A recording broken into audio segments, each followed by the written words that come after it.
項目裏邊呢，其實九巴呢一共呢係捐出咗200幾件呢大大小小嘅零件，有安全帶啦，一啲嘅巴士嘅扶手啦，或者我哋落車鐘啦，其實呢裏邊呢都隱藏咗好多呢係其實你哋根本從來都冇見過嘅嘢。好多謝大家嘅創意，令到呢一啲嘅巴士嘅退役零件呢能夠有第二生命。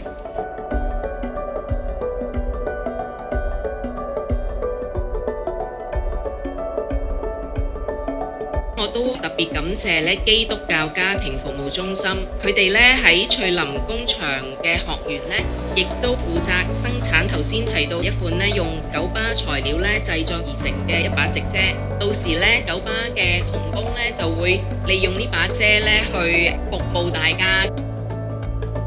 喺呢一次比賽嘅作品入邊，可以拆分到一啲生產工序去交俾佢哋去負責生產咧，咁我其實就覺得係附上咗一層更加深嘅社會意義。